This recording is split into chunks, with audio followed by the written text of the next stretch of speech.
भारत के मुख्य न्यायाधीश डी.वाई. चंद्रचूड़ जी, सुप्रीम कोर्ट के न्यायमूर्तिगण, विभिन्न हाई कोर्ट के मुख्य न्यायाधीश, विदेशों से आए हुए हमारे मेहमान जजेस, केंद्रीय कानून मंत्री अर्जुन राम मेघवाल जी, अटॉर्नी जनरल वेंकट रमानी जी, बार काउंसिल के chairman Manan Kumar Mishra ji, supreme court bar association के अध्यक्ष डॉक्टर आदिश अग्रवाला जी, अन्य महानुभाव, देवी और सज्जनों, 2 दिन पहले भारत के संविधान ने अपने 75 वर्ष में प्रवेश किया है। आज भारत के सुप्रीम कोर्ट के भी 75वें वर्ष का शुभारंभ हुआ है।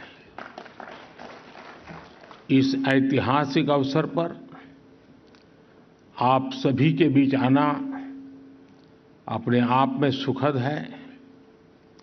मैं आप सभी न्यायविदों को इस अवसर पर अपनी शुभकामनाएं देता हूं। साथियों, भारत के संविधान निर्माताओं ने स्वतंत्रता, समानता और न्याय के सिद्धांतों वाले स्वतंत्र भारत का सपना देखा था। भारत के सुप्रीम कोर्ट ने इन सिद्धांतों के संरक्षण का निरंतर प्रयास किया है। अभिव्यक्ति की आजादी हो, व्यक्तिगत स्वतंत्रता हो, सामाजिक न्याय, सोशल जस्टिस हो, सर्वोच्च न्यायालय ने भारत की वाइब्रेंट डेमोक्रेसी को निरंतर सशक्त किया। 7 दशकों से भी लंबी इस यात्रा में सुप्रीम कोर्ट ने इंडिविजुअल राइट्स और फ्रीडम ऑफ स्पीच पर कई महत्वपूर्ण निर्णय किए हैं। इन फैसलों ने देश के सोशियो पॉलिटिकल परिवेश को एक नई दिशा दी है।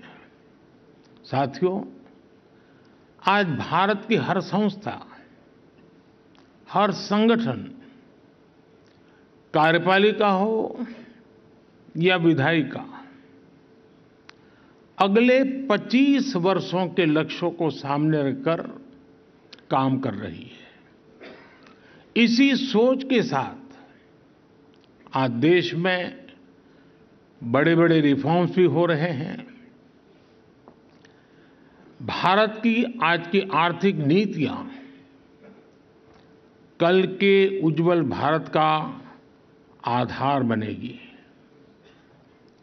भारत में आज बनाए जा रहे कानून कल के उज्जवल भारत को और मजबूत करेंगे।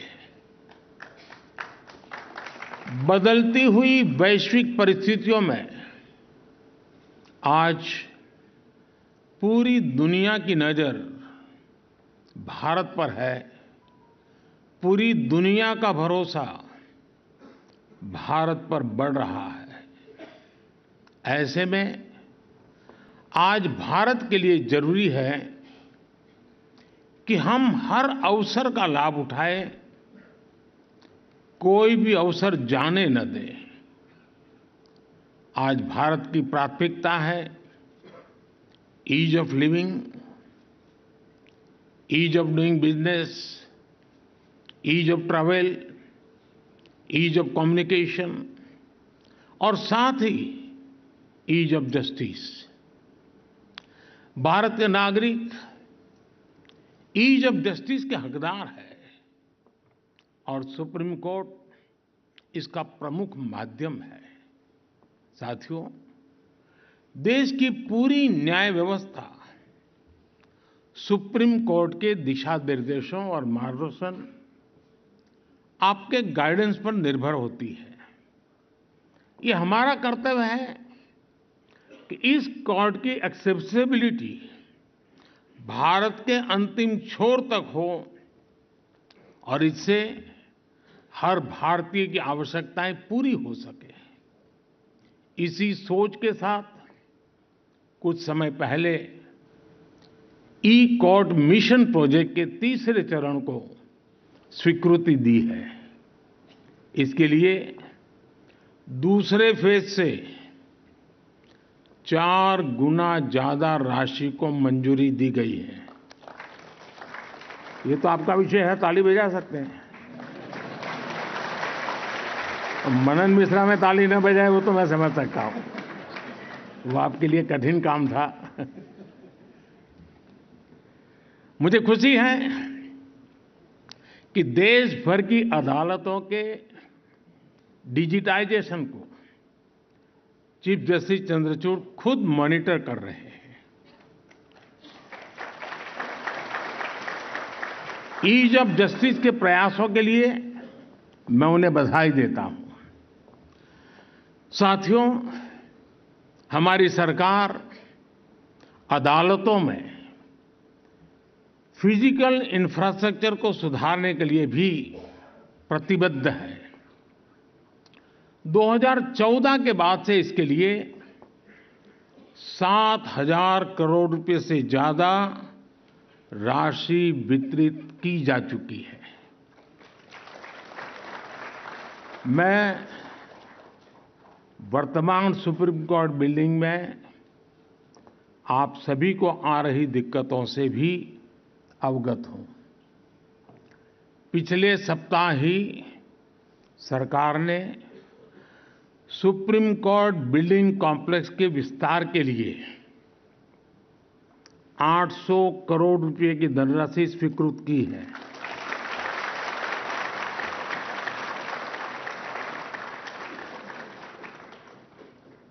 बस अब आप लोगों के पास कोई संसद भवन की तरह पिटीशन लेकर ना आ जाए कि फिजूल खर्ची हो रही है। साथियों, आज आपने मुझे सुप्रीम कोर्ट के कुछ डिजिटल इनिशिएटिव का शुभारंभ करने का भी मौका दिया है। डिजिटल सुप्रीम कोर्ट रिपोर्ट्स की मदद से सर्वोच्च न्यायालय के निर्णय अब डिजिटल फॉर्मेट में भी मिल सकेंगे। मुझे देखकर अच्छा लगा कि सुप्रीम कोर्ट के फैसलों को स्थानीय भाषाओं में ट्रांसलेट कराने की व्यवस्था भी शुरू कर दी गई है। मुझे उम्मीद है कि देश की अन्य अदालतों में भी जल्द ऐसी व्यवस्था हो सकेगी। साथियों, आज टेक्नोलॉजी कैसे ईज ऑफ जस्टिस में मददगार साबित हो सकती है, इसका एक कार्यक्रम अपने आप में एक उदाहरण है। मेरा ये संबोधन अभी एआई की मदद से इसी वक्त इंग्लिश में ट्रांसलेट हो रहा है और आप में से कुछ लोग भाषिणी ऐप के माध्यम से उसे सुन भी रहे हैं। कुछ शुरुआती दिक्कतें हो सकती है, लेकिन टेक्नोलॉजी कितना बड़ा कमाल कर सकती है ये इससे पता चलता है। हमारी अदालतों में भी इसी तरह की टेक्नोलॉजी का उपयोग करके सामान्य नागरिकों का जीवन आसान बनाया जा सकता है। आपको याद होगा, मैंने कुछ समय पहले कानूनों को सरल भाषा में लिखे जाने की बात कही थी। मैं समझता हूं कि अदालत के निर्णयों का आसान भाषा में लिखे जाने से आम लोगों को और मदद मिलेगी। साथियों, अमृतकाल के हमारे कानूनों में भारतीयता और आधुनिकता की समान भावना दिखनी भी उतनी आवश्यक है। वर्तमान की परिस्थितियां और बेस्ट प्रैक्टिसेस के अनुरूप सरकार भी कानूनों को मॉडर्नाइज करने पर काम कर रही है। पुराने कॉलोनियल क्रिमिनल लॉज को खत्म करके सरकार ने भारतीय नागरिक सुरक्षा संहिता, भारतीय न्याय संहिता और भारतीय साक्ष्य अधिनियम की व्यवस्था शुरू की है।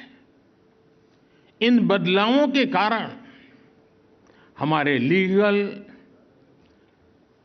पॉलिसिंग और इन्वेस्टिगेटिव सिस्टम ने नए दौर में प्रवेश किया है। एक बहुत बड़ा परिवर्तन है। सैकड़ों वर्ष पुराने कानूनों से नए कानूनों तक पहुंचने का परिवर्तन सहज हो, यह बहुत जरूरी है।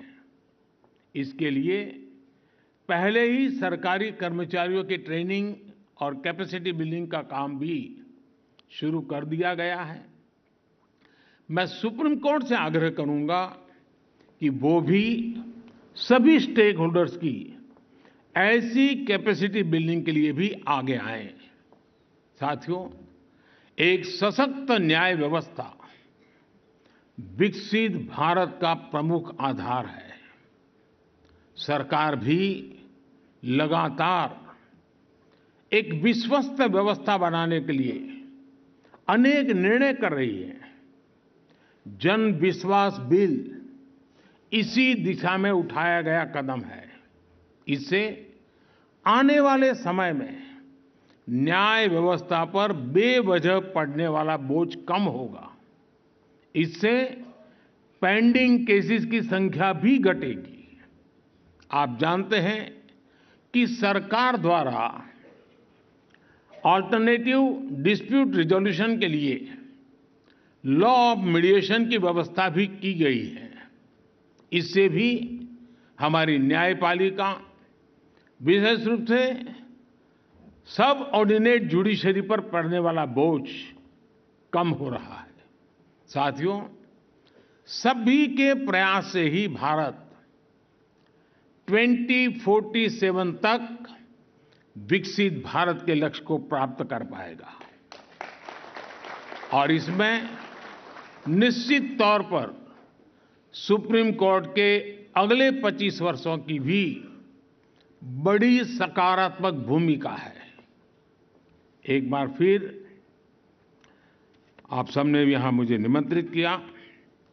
आप सबके ध्यान में शायद एक बात आई होगी, लेकिन ये फोरम ऐसा है कि मुझे लगता है कि उसका जिक्र करना मुझे अच्छा लगेगा। इस बार जो पद्मा अवार्ड जो दिए गए हैं, उसमें सुप्रीम कोर्ट के रिटायर्ड जज और समग्र एशिया की पहली मुस्लिम सुप्रीम कोर्ट जज, उनको इस बार फातिमा जी को हमने पद्म भूषण सम्मान दिया है और मेरे लिए ये बहुत गर्व की बात है। एक बार फिर मैं सुप्रीम कोर्ट को उसके 75 वर्ष पर बहुत बहुत बधाई देता हूं। बहुत बहुत धन्यवाद।